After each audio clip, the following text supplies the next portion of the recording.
Hey, welcome back. We're here again with this Lenco A50 amplifier. If you haven't seen the previous video, just a quick recap. I got this one with the right channel completely busted. When I opened it up, I noticed that there were two transistors missing, and the output stages or the output transistors, they were already replaced at some point. So I think someone had an attempt to repair this, but then gave up or stopped. Probably noticed the right channel wasn't working, so just replaced the output transistors because these probably were blown, but then it still didn't work. Removed some transistors to get maybe some suitable replacements, but never got around to returning on this repair. So there's that. We've got two transistors missing, and then when I checked the other ones in the right channel, I found two more which were shorted. So in total, I guess there were 6 transistors blown in the right channel. And I think it is because of the loose headphone socket. Now, I'm not sure, but the headphone socket was broken off, so maybe that one shorted somewhere against another connection in the amp, which totally blew out the right channel. That's definitely a possibility.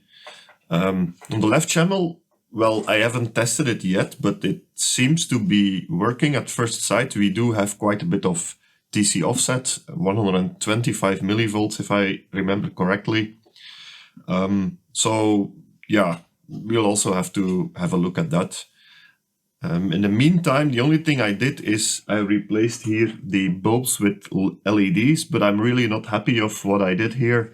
So I will probably have to redo that anyway, so I'm not going to go into that into more detail. I also haven't changed any other things yet, because I first want to get this right channel at least working, so then we can have a reference. If the amp is working and I start swapping out components, then I can see, does it improve or did I do something wrong? Or it's always easier to work on a device which is working. So yeah, that's the first thing I'm going to do, is try to get this right channel working. So for that, I had to order some suitable replacement transistors, and I ordered those on DigiKey. The order came in a couple of days ago, so I think we can continue. But let me first show you a bit on the schematic, which transistors will we replace and by which types I will replace them. Okay, so this is the amplifier PCB. This is the left channel, and here is the right channel. Now, don't mind all the coloring. All the coloring is done by me, because the original schematic was looking like this, and it's very difficult to read if you don't have, without a bit of coloring. So I did all the coloring myself. Now, let's have a look here. First as these output transistors. So in each channel we have a 2SD428 and the 2SB558. So the NPN and the PNP. Now on this side they were replaced by, let me have a look, Q523. So this one was replaced by a 2N3555. And this one was replaced by an MJ2955. So those are indeed complementary transistors, and they are suitable replacements for the 2SB558 and the 2SB428. So that's in fact good. So these which are in there are correct. I'm going to leave it at this for the moment, unless we have a very big issue in sort of asymmetry between both channels. I think I'm going to leave it. Normally, it would be ideal to replace all 4 of them by, same batch, same part number. So, I mean, also replace the ones in the left channel by similar ones that are in the right channel. If this was a very expensive amplifier or a very collectible amplifier, which costs hundreds and hundreds or thousands of dollars, then I might probably do that. But now for this, I just want to get it working. And honestly, I think it will work fine. So unless we have a big issue with asymmetry in the channel, I'm just going to leave the 4 output transistors that are in there now. Then the ones which were blown are the ones which I marked here in pink. So first of all, we have here one of the 2 drivers which was shorted. So Q521, and this was originally a 2SC 1567. Yeah, and we are going to replace that one with these guys, and these are TTC04B, and they are very hard to read actually. Where is the Here is the marking, very difficult to read. So TTC004B, and those are very similar transistors. I mean, they are normally should be a very good replacement, and they are made by Toshiba. So really audio grade transistors. So those should be a good replacement for that. And yeah, the other driver is still okay, but I'm gonna replace it as well because it's always suggested to have a matching transistor on the other side. And for that I have the 22A004B. So that's this guy. So those will be our 2 new driver transistors over here. Now, this guy over here, that's a 2SC734. And for that one, I had a bit of an issue because, this is in the protection circuit. I'll come back on how the protection circuit actually works later. But I had a look in a transistor equivalence book, and that one stated a BC107 as a suitable replacement, and I have those in stock. See, this is part of my BC transistor collection, and see, I do have BC107s. So yeah, I figured I don't need to order those because I have them in stock. But now when I just checked, double checked the data sheet, I don't think it's a perfect match because the BC107 has only a maximum collector current of 100 milliamp. This one is rated at 150.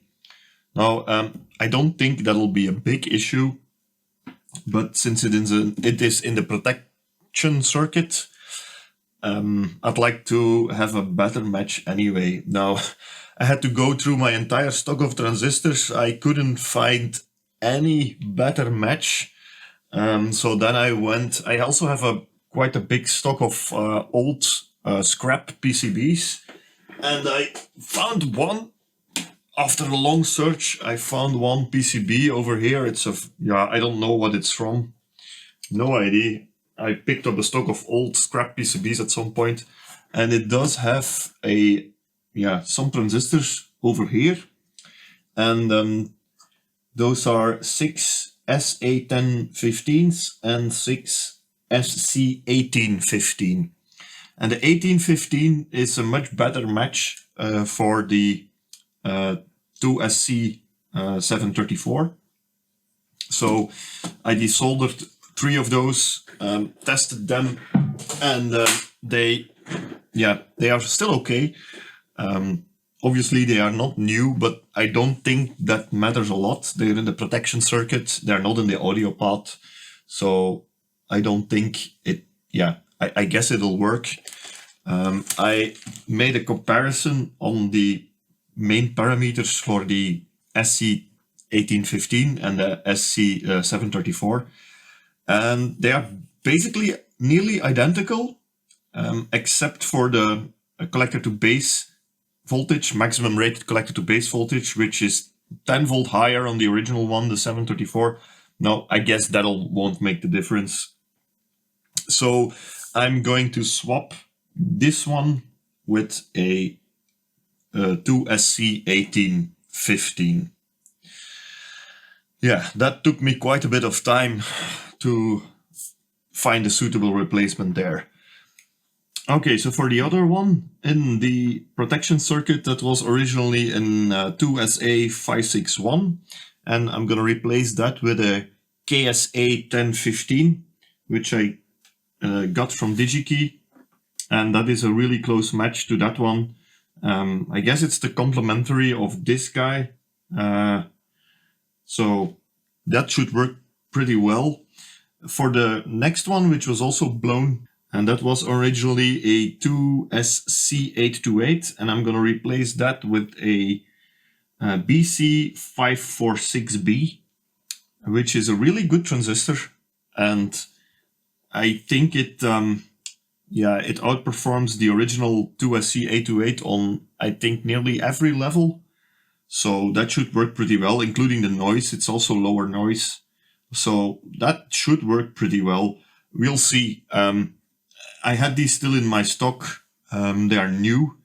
I think I picked them up one point for a pinball machine or something like that. I don't exactly remember for what. And I also don't know where I picked them up.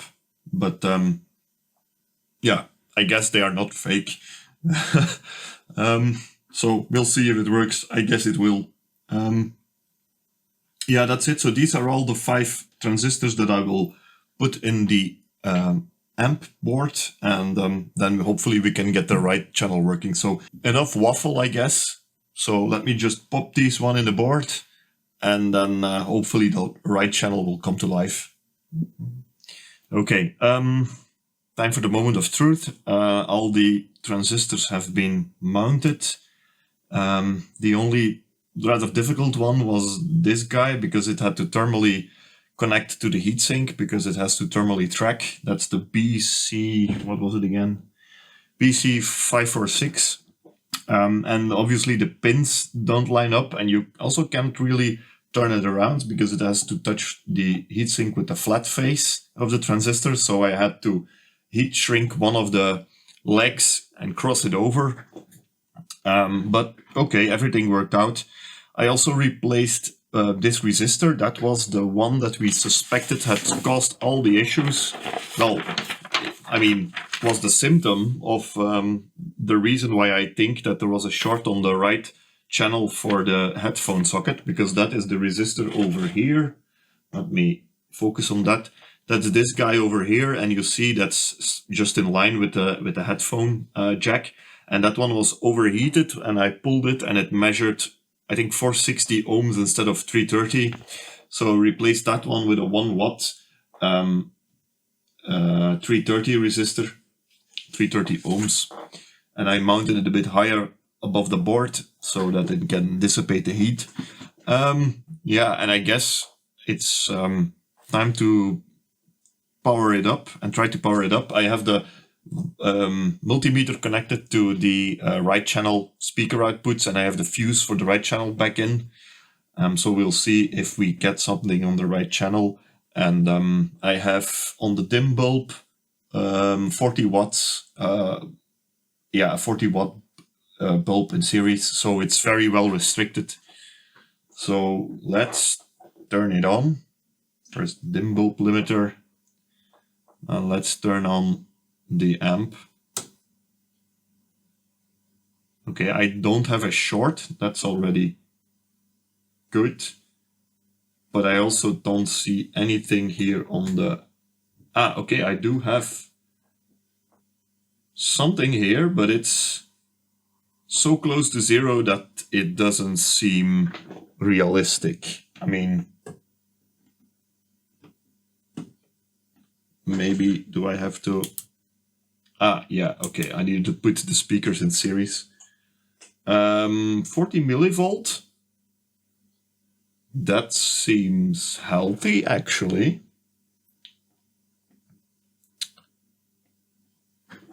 $40 millivolt. Okay. That's actually really good. For an amplifier where we cannot adjust the DC bias on the output, that's pretty good. Oh, it's dropping now. That's not a good sign. And now it's going back to 30. Do I have a bad connection here, maybe on the... That was weird. Why did that happen?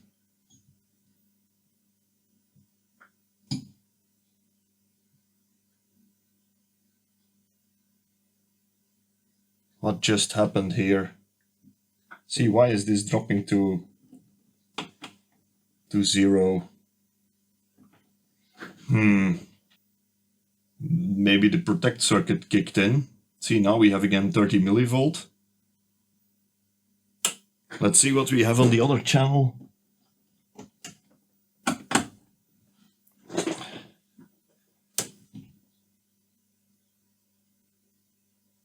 See, there again we have 150, just like before, so that's something that also needs attention.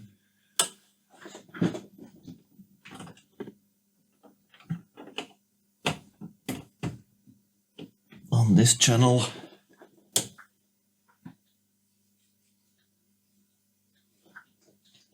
$30 again.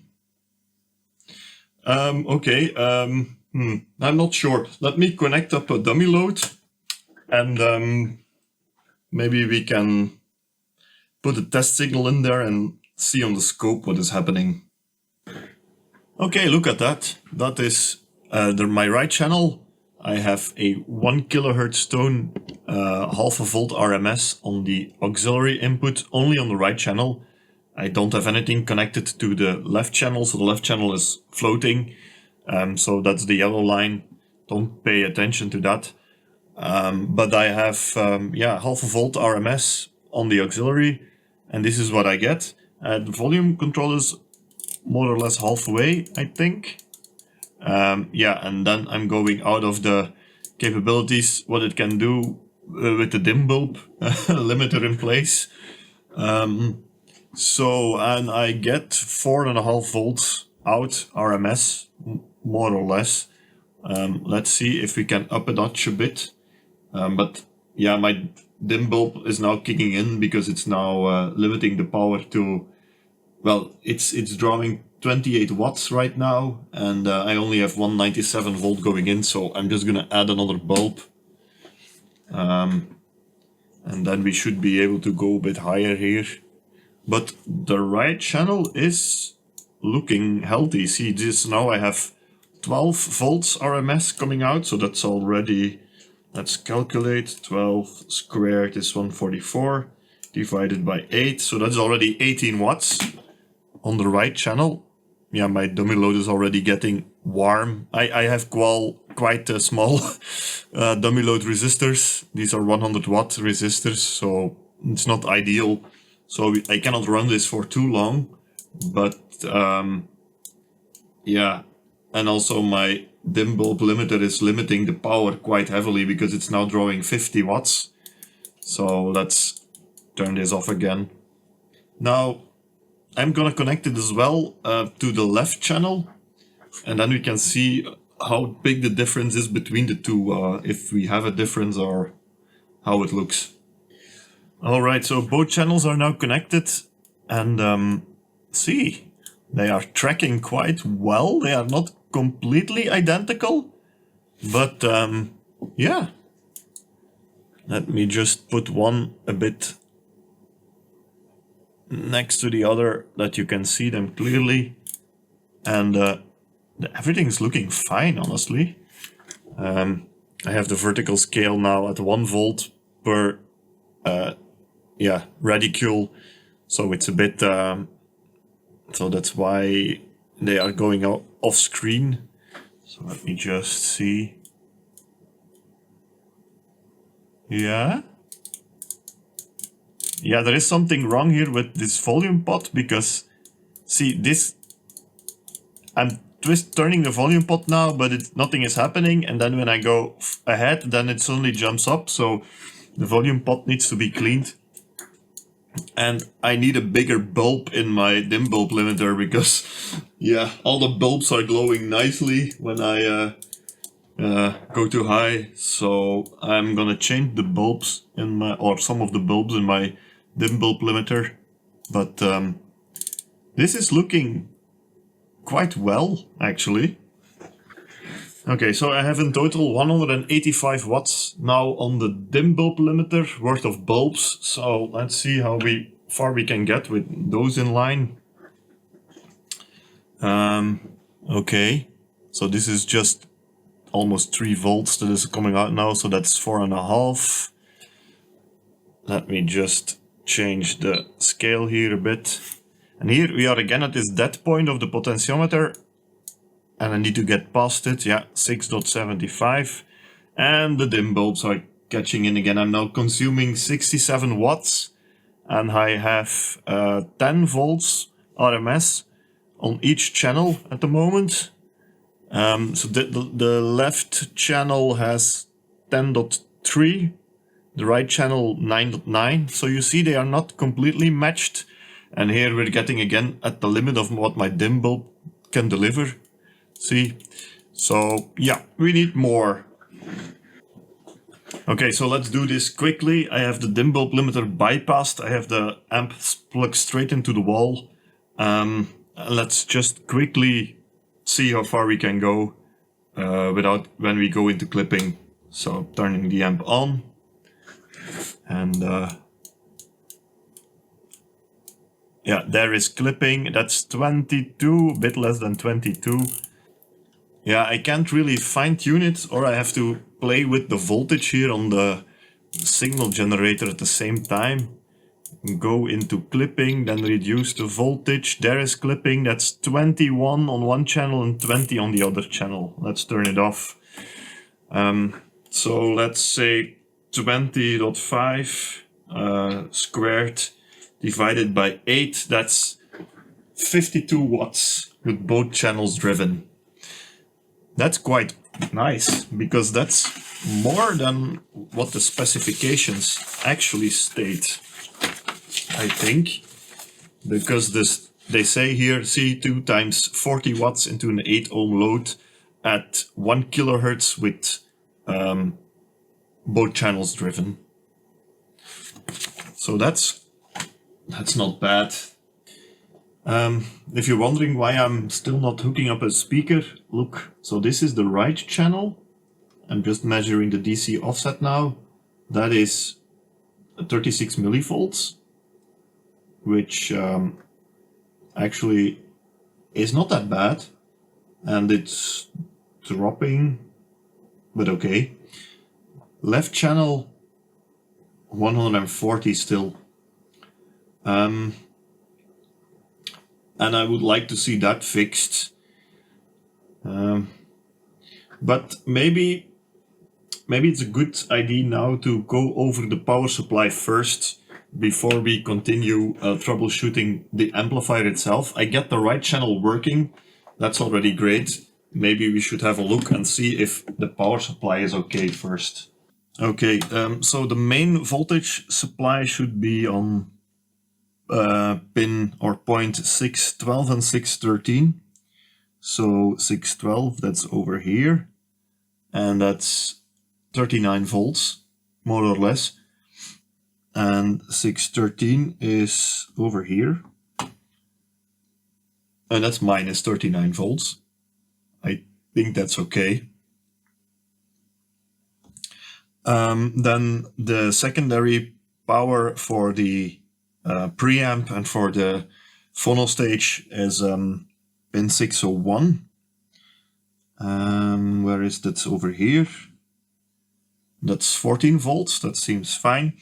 And then you have two power supply or power voltages for the protection circuit. These are on pin 603 and pin 604. 603, and they should be near 0.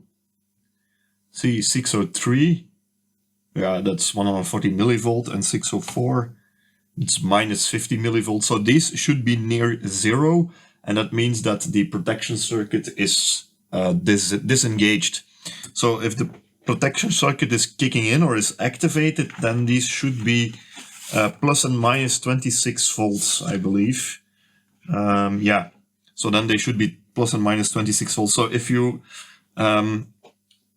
you have an amp like this and it's not working, or yeah, the protection circuit is not disengaging, then check these pins 603 and 604, if they have plus and minus 26 volts on them, it means that the protection circuit is being activated. We should also see this on there shortly, just after power up, because there is a delay. And normally after power up, you should have the protection circuit which comes on. So let me just turn off the amp and let this bleed down for a second. And there you see that we did have a spike in the voltage, so it was the power, the protection circuit that kicked in. Let this just bleed down a bit. Now let's turn on the amp again. See, there we have minus 20. That was the protection circuit kicking in, and now it's disengaged again. So it seems to me that this protection circuit is working. Maybe it's not a bad idea to explain you a bit on the schematic how it is actually working, because it is quite unique. I'm not saying that it's better than a regular protection circuit, it's just different. And if you have an amp like this which has issues with the protect circuit, then it might make sense that you understand how it works. Okay, so this here is the power supply section. So this is one PCB, and it's taking care of the power supply and also the metering for the power meters. I didn't check the meters when I was testing the amp just a minute ago. Anyway, so again, the coloring is what I did. So you have here the dark red and the light red, let's say, or the purple one. Those are the plus and minus 40 volts, which go to the main amplifier. Here you have this lighter pink one. That's the 14 volt, if I remember correctly. That one goes off to the preamp and the phono stage. And then here you have these lines, these orange ones. Dark is the protection positive. The light one is the protection negative. So that if the protection circuit is active, that's 26 volt and that's minus 26 volt. Yeah, when we put the meter in there, it was 20 and minus 20. That'll also be fine, I think. And the protection circuit is this tiny little circuit over here. Maybe let me zoom you in a bit. Okay, so it's this part of the circuit over here. And as I said, if these lines are high, then the protection circuit is activated. And there are multiple different ways which can activate the protection circuit. One of those things is this transistor turning on. Because as you see here, the positive 26 volts, it is derived from the main positive 40 volts. Same for the negative side. You see as well here it's going through this 47K resistor, just like that one, and going like this to the negative voltage, the minus 40 volts. So what these transistors are doing, they are basically allowing these voltages through or shunting them to ground. So in normal circumstances, these two transistors over here, the Q601 and Q602, these are turned on. And when they are turned on, you see that this connection here is shunted to ground. Here, same thing. So these guys will have, well, these connections will have near 0 volts or near chassis ground on the output here. So your protection circuit is turned off. Now, if they are turned off, obviously, then yeah, you will get here the plus 26 volts and minus 26 volts over here. Now, how do they turn on or turn off? That is basically controlled by this guy over here. So that's Q603.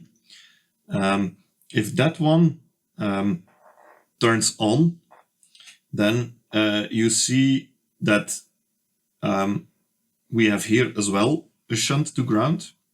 That means that this line will go low, and this is a NPN transistor, so that will turn this guy off. Because an NPN transistor needs a positive voltage on the base to turn on. So if this guy turns on, then this one turns off, and then you have here the plus 26 volts can go through on the output. Okay, now this one, the result of that is that if you have here positive voltage, you will also have here a positive voltage on the base of Q602. That'll turn this transistor off as well, and then the minus 26 can also go through. So it's this one turning on turns Q601 off, and then also turns Q602 off. And that makes sure that you have your both protection voltages going out. So it's this guy who is controlling everything. Also note, there is a 220 microfarad capacitor over here, and that is basically there to create a delay between this transistor turning off and this one turning on. So this one turning off will charge this capacitor, and when the capacitor is charged, this line will go positive, and that'll turn this one off. So that's a bit like the delay aspect of your protection circuit. What can make this transistor turn off, or turn on for that matter? Turn on is maybe the easier to explain. So this is an NPN, so that means that if the base is more positive, then this one will turn on and the protection circuit will be activated. And as you see here, the base here is also referenced to the positive 40 volts. And on the other side, there is here a 4.7K resistor going to this winding over here, which is an, I think, 603 volt winding for the dial lamps. So, and here is a 33K resistor towards the positive 40 volts. So I haven't done the math exactly, but the idea is that if the voltage is going too high, then you will have here a voltage on the base, which is high enough to turn this transistor on. And when the voltage reaches an acceptable level, so when it drops like below 40 volts, then the voltage drop that you will get over here, or this division, it's basically the voltage divider between these two. So the voltage that you get here on the base will be not enough anymore to turn this transistor on. It'll turn off, and that'll disable the entire protection circuit. Now, what these lines actually do, these voltages, for that we need to have a look at the amplifier board. Okay, so here we are back at the amplifier board, and here you can see both protection circuit voltages coming in. So you have protection plus and protection minus. The dark orange one is the positive, the light orange one is the negative. And you see that they feed these two transistors here that I replaced, and here in the left channel, same thing. So I'm just going to zoom in here only on the right channel just to explain this a bit easier and for you to be able to read it a bit better. Okay, so here we have the right channel, and you see that the positive voltage from the protection circuit is here feeding the base of this transistor, and the negative one is feeding the base of that transistor. Those are the two ones that I replaced. Now, this is a NPN, so that means that if this voltage goes high, so that means if the protection circuit is enabled, this transistor will also be on. This is an PNP, so negative. That means that if the protection circuit is disabled, here we have a negative voltage, and this one transistor is also turned on. So when we have the protection circuit enabled, these two guys are turned on. If the protection circuit is disabled, these are off. Now, what do they do? Here we have our two driver stages. And as you see here, this is the normal setup or a very classical setup for an amplifier. The base of this driver is connected to the emitter of this transistor, and the base of this driver is connected to the collector of this transistor. So if these guys turn on, then you see that there is something missing here on this drawing. Yeah, there is an error here on this drawing. Because I see in the left channel it is there, here it's not. And it's a very crucial point, and that's this connection over here. And that is connected to chassis ground. So if these guys are turned on, you see the signals coming from the transistor here, they are shunted to chassis ground. So when the protection circuit is enabled, these guys just shunt the signal so that nothing is going to the drivers. Very simple. And then there is another thing. It's also a sort of protection, but it's not part of the protection circuit, and that's these two transistors over here. And their bases, as you can see, are connected to the emitters of the output transistors via this resistor over here. So that means that when you get a current here on your output, which is high enough to create a voltage drop over the emitter resistor that turns on this transistor, or this one, or both, then it'll also do the same thing. It'll shunt as well the signal to ground. So these are current limiting transistors, basically, to make sure that if the current on your outputs goes too high, then also it takes away the input signal to your drivers. So these 4 transistors over here, they are part of sort of protection mechanisms in the amplifier. Okay, yeah, I thought that was quite interesting because it's a bit different than some other protection circuits that you see in some amplifiers, and these can cause you a real headache. I think if one of these is not working as they should, yeah, if you need to repair an amp like this, that you understand what they are doing, and yeah, that you need to pay attention if one of these is blown, or if it's not working, that maybe, or if it's shorted, which was the case for me, then just nothing will go through your, nothing will go to your drivers. Okay, so I have been checking capacitors here, and I might have also already mentioned this in the last video, but the caps in here are all still pretty good. On the power supply, I only found one bad one, and that's this guy. That was a 33 microfarads. I just spotted it just by testing all the caps with my ESR meter, and that's how I found out that this one was bad. The other ones, they all tested good, or if I couldn't measure them, I lifted one leg and then they tested perfectly. So this is that 33 microfarad guy, and if I test that one, then see, it's high, 42. It's still not extreme, but it's enough out of the spec that I decided to replace it. So that was this guy over here. See, so that's on this winding that goes to the lamps for the meters. And then I found another one. Now that was interesting.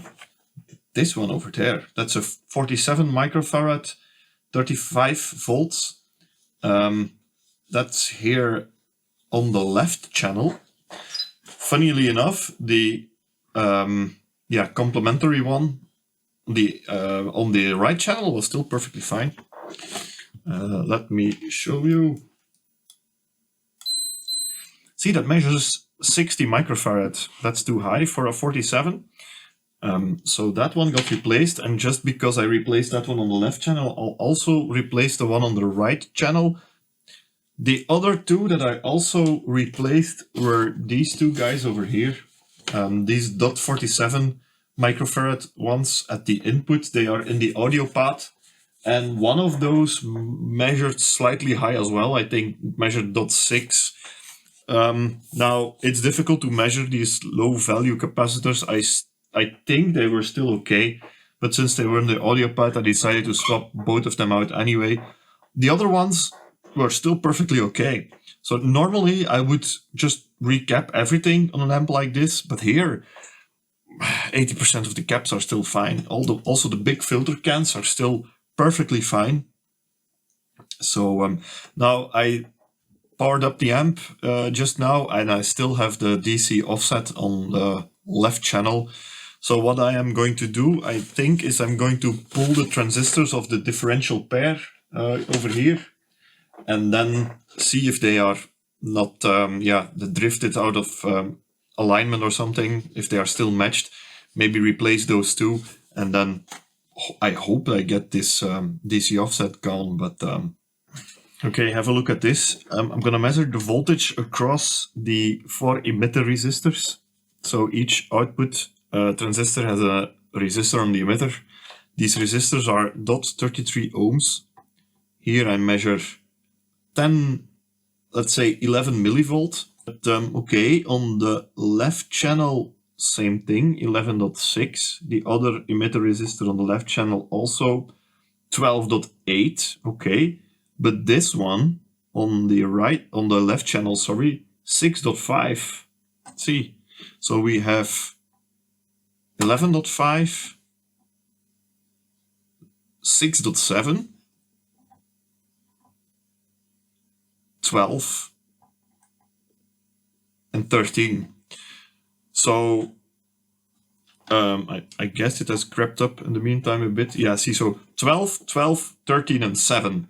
So there is clearly something unbalanced here in the left channel. So I did what I initially said, is I pulled the two differential pair transistors, and they show up.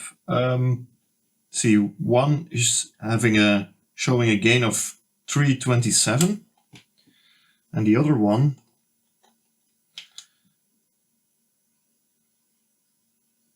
$249. So that is a significant difference. Yeah. Base emitter voltage 732 millivolt, and on this one 639. So these are totally not well matched anymore, or never were, I don't know. I'm gonna put the drivers back, the original ones, and I'm gonna replace these transistors, and then we can see if this fixes the bias issue, the DC offset issue or not. Okay, look at this. Left channel 86. So still not perfect, but down from 140 or 150 to 86. Right channel is still same as before. If I can get a good connection here, 34, which is pretty great, actually. That's a great improvement. It's almost cutting it in half. So I replaced the differential input pair. These were two SC1681, and I replaced them with KSC 1845. Oh, by the way, the transistors that I put in, I matched them as good as I could with my Chinese tester. So they should be fine. I think I'm gonna swap the drivers as well, because I have these Toshiba TT transistors now, and yeah, then both channels have the same drivers. I really spent hours and hours on this amplifier PCB, but I couldn't get it to have a lower DC offset on the left channel. I managed to get to more or less 75 milliamp, but I couldn't get any lower. I really spent hours trying to match trying to produce an exact match for this differential pair, and I did it again. So I tried 3 pairs, and each time I got it slightly lower, but I couldn't really get it below 75 milliamps. Now that's better than the 150 that it was, but it's still 75.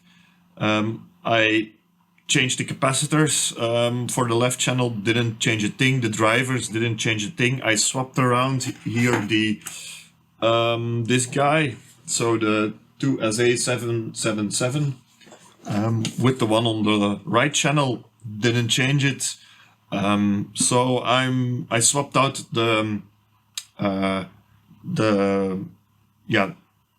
this one as well. Didn't change it either, so I put the original one back. The only thing that I really didn't try to swap are the output transistors. Maybe those are the cause. I have no idea. I don't know. Anyway, 75 milliamps is not great, but at least it's safe for my speakers.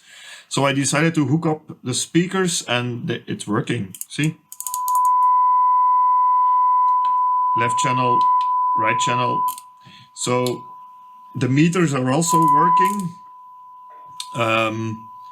The balance control is working, even though it is crackly, but it's working. The input selector is working. Haven't tried the phono stage yet. See, the input selector is also dirty. What else do we have? Bass. Yeah, now I have a 1 kilohertz tone. Yeah, it is affecting it slightly. Let me go a bit higher in frequency. 8 kilohertz. Yeah, that's clearly working. The treble. Let me now go lower in frequency. 200 hertz. Yeah. Bass control is also working. What else do we have? Loudness. It's doing something. High filter. And low filter on. That's working. Let's go back to maybe like 9 kilohertz again. That's also working. Yeah, it seems that functionally we are good. The meters seem to be quite okay, even though I still have to calibrate them. I haven't tested the phono stage yet. Let me do that. Okay, I hooked it up to the phono stage. I have 2 millivolt RMS going in, 800 hertz.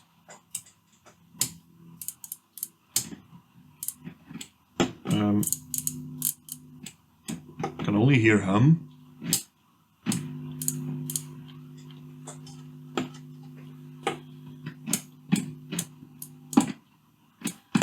Or is the selector switch dirty? Ah, yeah, there it is. Yeah. I think, yeah, the selector switch is very dirty. I also only have the right channel, the left channel working. Is that also the selector switch here?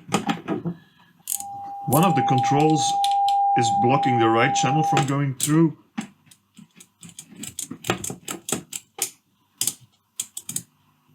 No, nothing is coming through.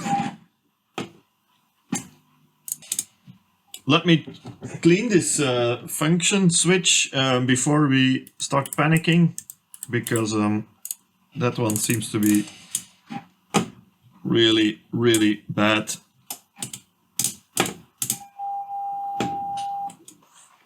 Yeah, so while I'm cleaning this switch here, I can tell you that it's a right pain in the ass to get this board removed, or at least accessible. The one on top is even worse. This one folds open after a lot of wiggling with it and trying to get it out of the cabinet, because it's so wide, it's stuck underneath and all the cables are in the way. Difficult one to get access to. This switch is a quite interesting switch as well. So you have to clean this part, but also the sliding contact in there. I'm just gonna see if this fixes it, and if it doesn't, then I'm afraid I'm gonna have to take it apart. But I'm just gonna go ahead and clean that switch. I'm gonna do the same thing for, now while I'm in here, these other switches, well, these pot meters and these switches over here. Yeah, So that's gonna take me a bit of time, I think. And also while I'm in here, I'm gonna check the capacitors here as well and the transistors that are on this board. This board is, what's its function actually?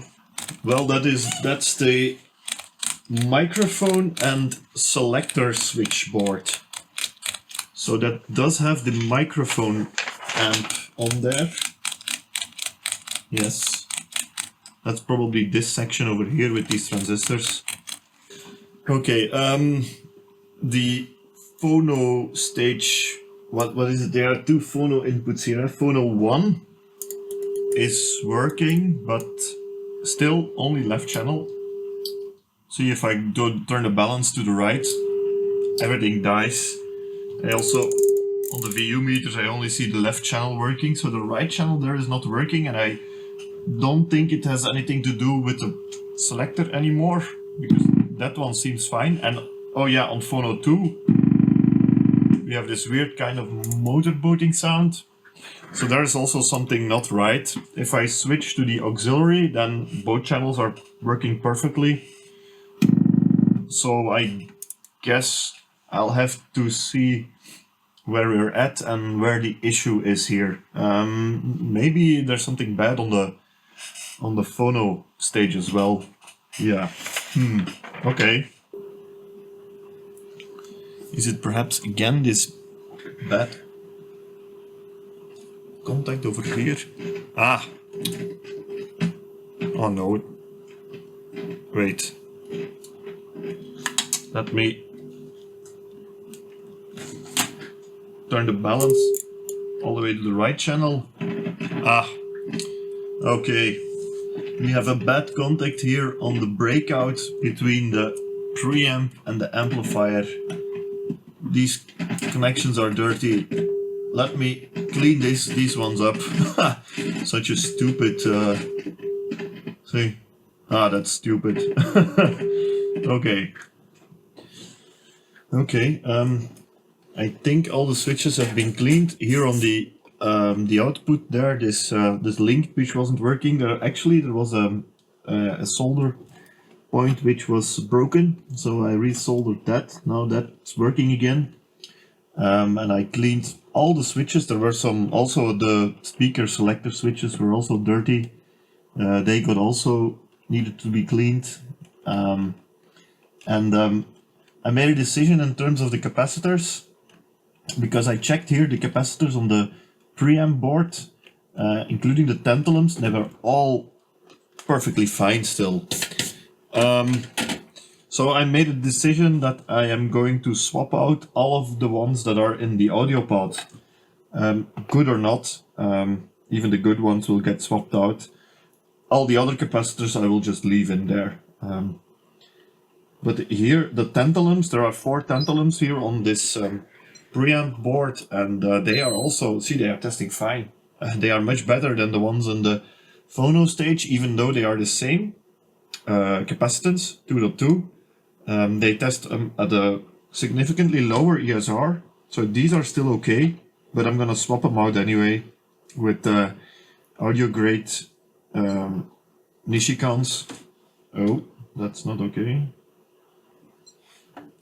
This one probably also, see, that one only has a ESR of 1.9, which is very low for a 2.2. But since the ones on the preamp went bad, I guess these ones will go bad as well over time.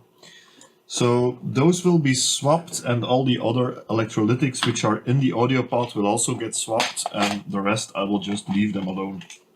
So I think I'm gonna do that now. I got myself a cup of coffee and I got some music here as well. Yeah, now they are talking on the radio, obviously. Yeah. So I got some music here as well, and I'm just gonna start replacing capacitors. So I have a very interesting dead spot on the volume control. See, oh, by the way, the recapping of the preamp board has been done. If I turn on the volume, if you watch the oscilloscope, see over there, see, I can go up but the volume doesn't increase. And then after a while, after 2 or 3 clicks, it further increases. So that's weird. And it's not a volume control, I think, because both channels are moving at the same time. And it's a double pot, so it's 2 separate volume pots. So it would be a very big coincidence if they are both defective at exactly the same point. See here. See, I'm going left, right, and another to the right, nothing, and then another click to the right, and then it jumps up. So it seems like that's weird. So that must be in the circuit around the volume pot. It's annoying.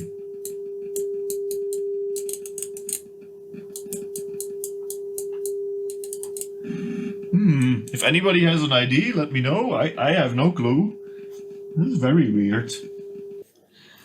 Okay, almost time to wrap up for this video.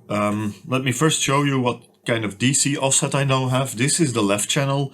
It's still dropping slightly, so it will end up somewhere between 70 and 75 millivolts after it has been stabilizing. It's not perfect, but it's acceptable. I don't think I will be able to get it any better than this without swapping the output transistors, because I think that's the issue. I've almost replaced everything in the left channel, so the right channel is much better. See, that one is 34 and still dropping. And see, it's dropping quite fast even, so that will stabilize, I don't know, around 25, something like that. 25 to 30. So that's really good. Let's see what we have as bias. So I'm gonna take here one of the emitter resistors on the left channel, and that's 17 millivolts. Is also still dropping.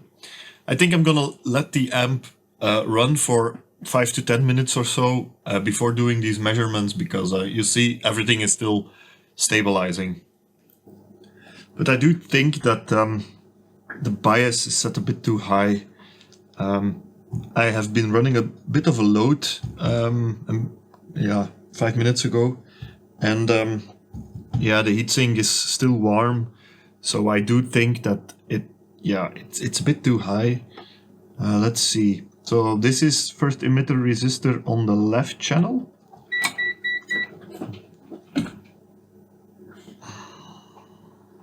Shit! Yeah, that's a lesson of be careful when you attach your multimeter probes, because I just fried one of the drivers. Let's hope that that's the only thing that's fried. Let's mainly hope that there is no output stage fried. And I also shorted one of the outputs. Just when I was closing up on this video and I wanted to show you how it played some music, but I only wanted to still adjust the bias, and I shorted one of the outputs. I've really had it with this. I'm just going to replace all the 4 outputs. I'm gonna order or buy 2 sets of new outputs, replace them all, then we're done with this, because I'm really fed up with this now. They always say here, one accident doesn't come by itself. I also lifted a trace while repairing, replacing this driver that I blew. So I'm just gonna have to go all through this M board again and replace the outputs. Every time you think, oh, it's gonna be a quick repair, and when you just quickly want to do something, no. Always take your time to do something. You see, I mean, this sucks. Anyway, I have to let this project rest now for a couple of days, I think. I'm gonna source the outputs, new outputs for this, and we're gonna replace all 4 of these. Because I do think that this amp really deserves it. I think it's a nice amp, and yeah, it deserves to have 2 matching channels, because when I was testing it earlier, let me turn off here the scope, I won't need it anymore either. When I was testing it earlier, I noticed there was a discrepancy between both channels, especially in smaller signals, or smaller volume. Then there was quite a significant difference between 2 channels. So I hope that I will be able to fix that, and maybe then also fix the DC offset that we had on the left channel. But okay, yeah, I mean, I'm just gonna leave this in the video, this mishap. I don't want to edit my videos in such a way that it always ends well, or that it's always a perfect restoration, or that it looks like I never make a mistake. You see, a mistake is easily made, and also when you're a bit distracted because you're filming what you're doing. Yeah, I'm not searching for excuses. I just blew it up myself by making my probe touch here some this resistor, I believe. So yeah. Anyway, I have to now have a beer, I think.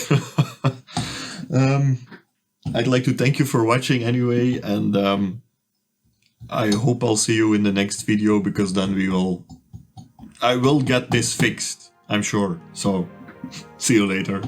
Take care. Bye-bye.